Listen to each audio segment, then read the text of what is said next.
Shalom sahabat-sahabat Yuk Mengajar. Hari ini saya mau menanggapi postingan Bang Ade Armando.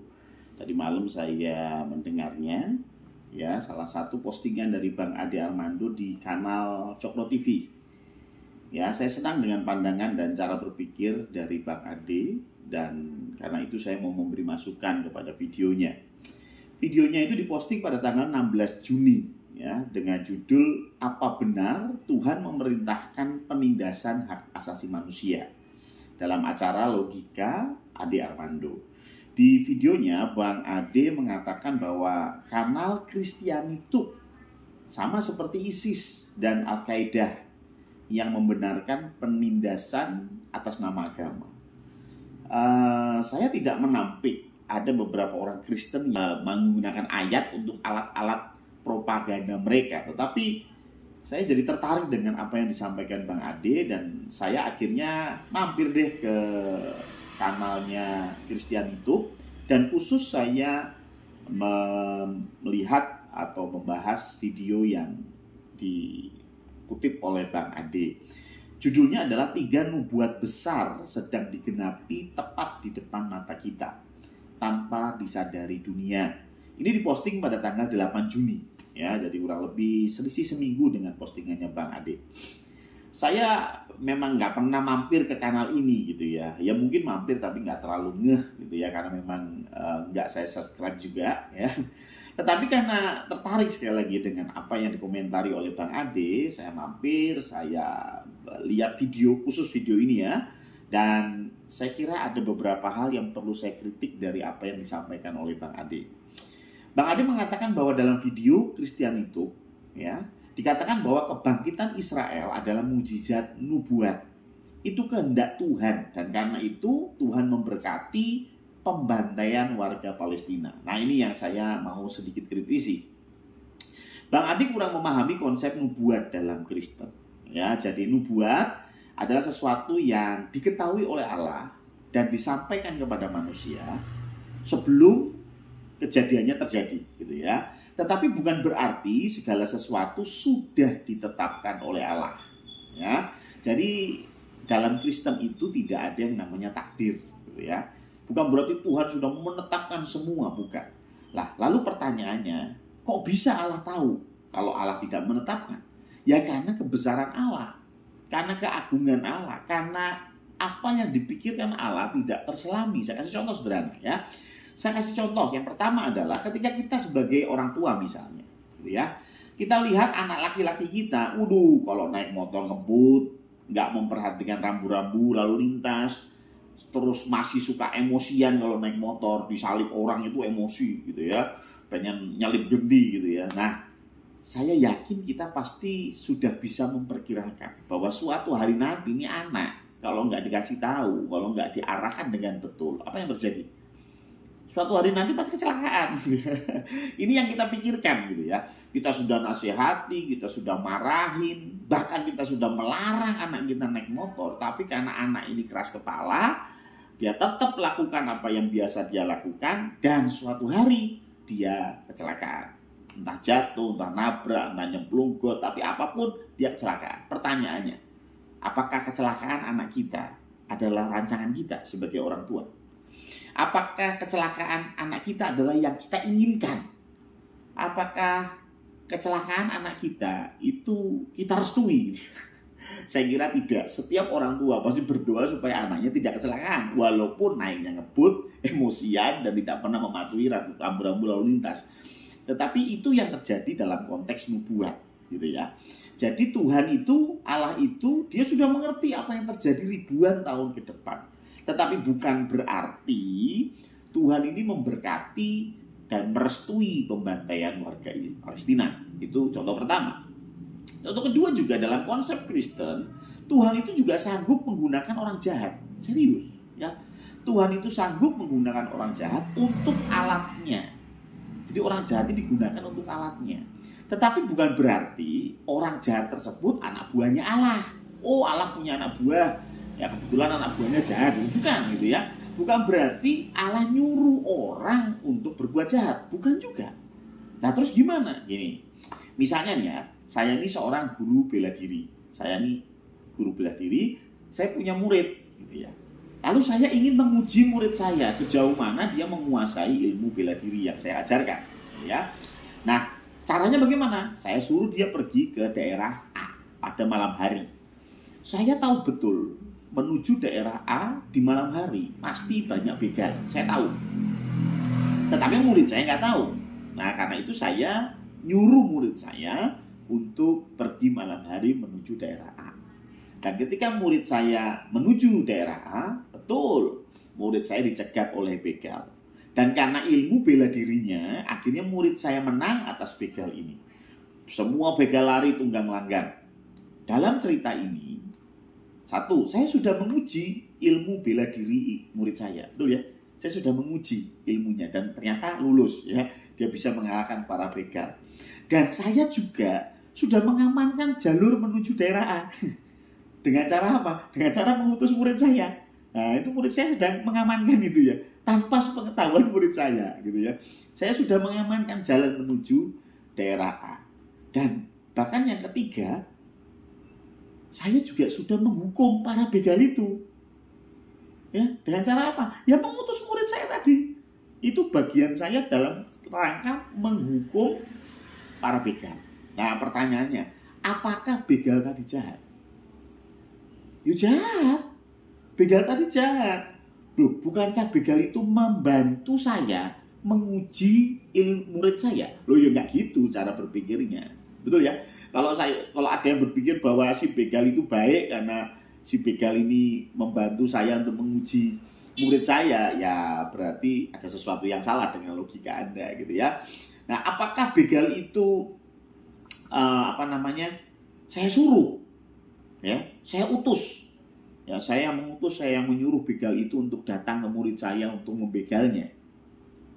Dalam konteks lain bisa dikatakan ya. Betul kan? Coba kalau saya ini tidak mengutus murid saya, pasti begal itu tidak akan terpancing untuk keluar dan membegalnya. Betul ya? Artinya yang memancing keluar itu kan murid saya. Dan murid saya yang mengutusnya. Dan dalam pikiran saya memang saya berpikir bahwa biarinlah supaya begal ini nanti keluar dan membegal murid saya. Karena memang itu rancangan saya. Betul ya? Itu rancangan saya. Berarti apakah begal itu diutus oleh saya? Bisa jadi, ya. Secara tidak langsung.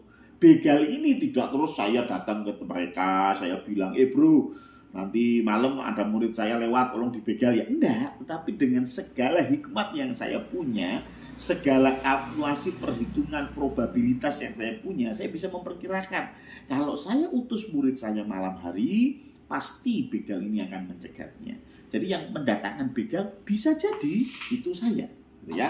Jadi saya sudah menguji, ya toh, saya sudah mengamankan jalur itu dan bahkan saya sudah menghukum para begal dengan cara mengutus murid saya lewat jalan itu, gitu ya. Nah, apakah Alkitab itu berbicara hal yang sama seperti yang saya kasih contoh dua tadi, ya? Ada, ya. Saya kasih dua contoh juga di dalam Alkitab. Yang pertama Yudas, ya. Yudas kita tahu semua, Yudas ini mengkhianati Tuhan Yesus. Tapi yang menarik, ini sudah dinubuatkan loh, ya. Yohanes 13 ayat 8, bukan tentang kamu semua aku berkata, aku tahu siapa yang telah kupilih, maksudnya Tuhan tahu murid-muridnya, tetapi haruslah genap nas ini, karena ada nubuat tentang Yudas, orang yang makan rotiku telah mengangkat tumit terhadap aku. Ya, itu Tuhan yang bilang bahwa ada nubuat tentang Yudas. Ya, ada orang yang makan rotiku dan dia mengangkat tumit, dia menyerang, dia mengkhianati aku. Di mana itu tertulis? Mazmur 41 ayat 10. Bahkan sahabat karibku yang kupercayai, ingat Yudas ini adalah bendahara, pasti dipercayai oleh Tuhan Yesus. Sahabat karib yang kupercaya, yang makan rotiku, wah persis ya, telah mengangkat tumitnya terhadap aku. Mazmur ditulis kurang lebih 1000 tahun sebelum Yudas mengkhianati Yesus. Tapi apakah Yudas mengkhianati itu berarti disuruh Tuhan? Apakah Yudas itu berarti baik? Ya? Apakah Yudas itu direstui oleh Tuhan untuk mengkhianati Tuhan Yesus? Ya, silakan ambil kesimpulan sendiri. Matius 27 ayat 3. Pada waktu Yudas yang menyerahkan dia melihat bahwa Yesus telah dijatuhi hukuman mati, menyesallah ia. Lalu ia mengembalikan uang yang 30 perak itu kepada imam-imam, kepala, dan tua-tua. Kita tahu ceritanya, Yudas menjual Yesus 30 keping perak. Dan setelah dia dapatkan itu, dia mengembalikan uang itu kepada imam-imam, kepala, dan tua-tua. Karena dia menyesal. Apakah ini sudah tertulis? Sudah ada nubuatnya.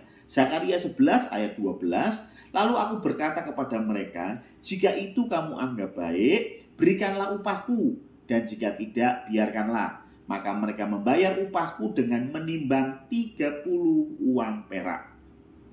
Bahkan nominalnya pun sama, 30 uang perak. Dan ayat 13, tetapi berfirmanlah Tuhan kepadaku, serahkanlah itu kepada penuang logam. Nilai tinggi yang ditaksir mereka kepadaku. Lalu aku mengambil ke-30 uang perak itu dan menyerahkannya kepada penuang logam di rumah Tuhan. Menarik, kenapa ada penuang logam di rumah Tuhan? Karena memang Matius tadi berkata bahwa Yudas Iskariot ini mengembalikan uang itu kepada imam-imam kepala. Di mana imam-imam kepala? Di rumah Tuhan. Jadi apa yang dilakukan oleh Yudas ternyata sudah dinubuatkan. Pertanyaannya, apakah Yudas berarti baik? Ya, karena kalau Yudas tidak melakukan itu berarti nubuat tidak terjadi. Berarti Yudas direstui oleh Allah. Enggak juga. Karena apa? Karena di Matius 26 ayat 24 ini cerita yang menarik. Anak manusia, ini Tuhan Yesus yang bilang, anak manusia memang akan pergi sesuai dengan yang ada tertulis tentang dia. Memang anak manusia akan dihianati, disalib, mati. Memang. Akan tetapi celakalah orang yang olehnya anak manusia itu diserahkan. Ini bicara tentang Yudas. Jadi Yudas ini dikatakan celakalah. Apa adalah lebih baik bagi orang itu, adalah lebih baik bagi Yudas sekiranya ia tidak dilahirkan. Artinya Yudas pasti mendapatkan konsekuensi dari apa yang dia lakukan. Ya. Yudas tetap jahat. Loh kok bisa begitu? Ya karena Tuhan tidak menentukan. Tetapi Tuhan bisa melihat masa depan. Dan itu dinubuatkan ratusan tahun sebelum Yudas mengkhianati. Contoh kedua di dalam Alkitab, yaitu kisah penaklukan Israel oleh Babel. Ya. Setelah Israel terbelah menjadi dua, kerajaan utara dan kerajaan selatan. Kerajaan utara hancur oleh Asyur, udah nggak usah diceritain. Tapi kerajaan selatan rupanya dia tidak setia kepada Tuhan. Mereka mulai menyembah berhala dan Tuhan mendatangkan kerajaan Babel untuk menghukum Israel. Saya baca di Yeremia 25 ayat 3 sampai dengan ayat 11. Sejak dari tahun yang ke-13 pemerintahan Yosia bin Amon, Raja Yehuda.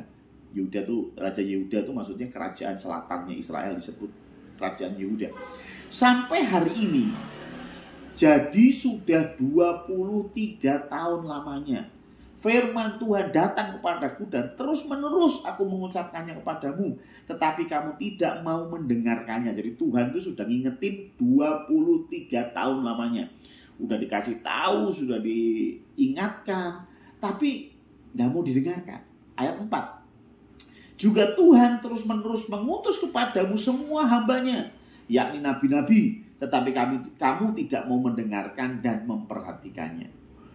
Ayat 5. Kata mereka, bertobatlah masing-masing kamu dari tingkah lakumu yang jahat dan dari perbuatan-perbuatanmu yang jahat. Maka kamu akan tetap diam di tanah yang diberikan Tuhan kepadamu dan kepada nenek moyangmu dari selama-lamanya sampai selama-lamanya.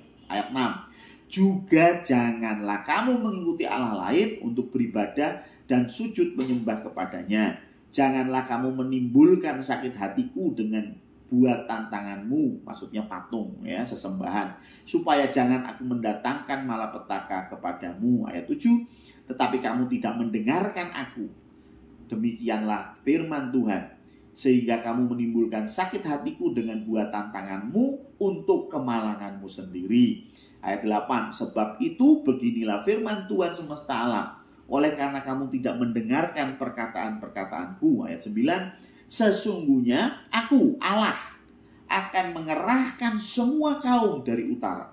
Demikianlah firman Tuhan, menyuruh memanggil Nebukadnezar, Raja Babel, hambaku itu loh. Ya, Raja Babel itu disebut sebagai hambanya Tuhan. ya, memanggil Nebukadnezar, raja Babel, hambaku itu. Aku akan mendatangkan mereka melawan negeri ini, melawan Israel, melawan penduduknya dan melawan bangsa-bangsa sekeliling ini yang akan kutumpas. Waduh, ya, ditumpas. Dan kubuat menjadi kengerian, menjadi sasaran suitan, dan menjadi ketandusan untuk selama-lamanya. Ayat 10, aku akan melenyapkan dari antara mereka suara kegirangan dan suara sukacita. Wah, jadi nggak ada lagi sukacita, ya. Suara pengantin laki-laki dan pengantin perempuan, bunyi batu kilangan dan cahaya pelita. Maka seluruh negeri ini akan menjadi reruntuhan dan ketandusan, dan bangsa-bangsa ini akan menjadi hamba kepada Raja Babel 70 tahun lamanya. Jadi rupanya Tuhan mendatangkan Raja Babel, Nebukadnezar. Ya, jelas ayatnya. Pertanyaannya, apakah betul Allah mendatangkan Nebukadnezar? Sama seperti perumpamaan yang saya ceritakan. Apakah betul saya mendatangkan begal-begal itu untuk, tanda kutip, menguji murid saya? Ya, bisa dikatakan iya, betul ya. Tapi apakah saya ngomong langsung kepada para begal? Saya kira tidak. Ya, tetapi ini semua di dalam kalkulasi Allah, perhitungan Allah, hikmat Allah. Tapi yang menarik lagi, ini dibuktikan juga dengan ayat sesudah itu. Yeremia 25 ayat 12. Kemudian sesudah genap ke-70 tahun itu, demikianlah firman Tuhan, maka Allah akan melakukan pembalasan kepada Raja Babel dan kepada bangsa itu oleh karena kesalahan mereka, juga kepada negeri orang-orang Kasdim dengan membuatnya menjadi tempat-tempat yang tandus untuk selama-lamanya. Jadi rupanya setelah Babel ini dikatakan hambanya Tuhan, Nebukadnezar hambanya Tuhan, tetapi di lain sisi Tuhan juga meminta pertanggungjawaban Babel atas kelakuan mereka kepada bangsa-bangsa lain, ya. Bahkan Yeremia 50 ayat 29 katakan, kerahkanlah penembak-penembak melawan Babel, semua orang pemanah berkemahlah mengepungnya, supaya jangan ada yang lolos. Balaslah dia setimpal dengan perbuatannya. Jadi Allah itu adil. Lakukanlah kepadanya tepat seperti yang dilakukannya sendiri, sebab ia bertindak kurang ajar terhadap Tuhan, terhadap yang Maha Kudus Allah Israel. Jadi satu sisi Tuhan tanda kutip, ya, memanggil Nebukadnezar untuk menaklukkan Israel, untuk memberikan hukuman kepada Israel, tetapi bukan berarti itu ditetapkan Allah. Ya, itu bukan berarti ditetapkan Allah untuk Nebukadnezar menyerang. Itu kehendak dia sendiri. Ya, sama seperti sekali lagi begal-begal yang kemudian menghampiri murid yang saya utus tadi, ya toh? Jadi kalau saya bisa simpulkan dalam konteks video Kristian itu, kebangkitan Israel, mujizat nubuat itu bukan glorifikasi terhadap Israel, bukan, tetapi glorifikasi terhadap Allah yang sudah mengetahui ini semua dari ribuan tahun lalu. Bagaimana cara kerja Tuhan itu tidak terselami, dan ini tidak bisa disimpulkan sebagai kehendak Tuhan. Sama seperti analogi anak yang kecelakaan dan murid yang dikepung begal tadi yang saya sampaikan. Ya, tetapi ini adalah kemahaan Allah. Dia sudah tahu ini semua, walaupun tidak ada penetapan. Kalau sudah ditetapkan, sudah digariskan, sudah ada takdir, itu gampang. Ini ya, itu gampang. Tapi bagaimana dengan kondisi dan dinamika yang ada, ketidakpastian yang ada, tetapi Allah bisa menubuatkan dengan tepat, itu luar biasa. Makanya itu yang diglorifikasikan oleh channel Christian Tube, gitu ya. Nah, maka dari itu, kalau Bang Ade menyimpulkan bahwa kanal Christian itu berpendapat Tuhan memberkati apa yang dilakukan Israel terhadap Palestina, sepertinya kurang tepat, ya. Coba perhatikan kisah Israel diserang Babel. Memang terkesan Babel dipakai Tuhan, tetapi Babel tetap akan mempertanggungjawabkan apa yang dilakukannya terhadap Israel. Saya kira hal yang sama juga demikian. Memang Israel sedang menggenapi nubuat, tanda kutip ya. Tetapi ada pertanggungjawaban di hadapan Tuhan tentang apa yang mereka lakukan. Jadi bukan berarti Tuhan merestui apa yang mereka lakukan. Dan kalau kita melihat video Kristiani Tube itu secara utuh, video yang saya buka ya, yang lainnya saya belum cek ya. Kesimpulan dari videonya adalah mengajak kita untuk bertobat, mengajak kita berjaga-jaga. Karena apa? Karena nubuat sudah banyak yang digenapi. Waktunya sudah dekat. Jadi bukan sedang membenarkan apa yang Israel lakukan kepada Palestina, bukan. Tetapi sekali lagi mengingatkan umat Kristen untuk berjaga-jaga, untuk bertobat, waktunya sudah dekat. Semoga kritikan saya ini bisa diterima oleh Bang Ade dan tentunya memberi pencerahan juga untuk sahabat-sahabat yang mengajar. Tuhan memberkati.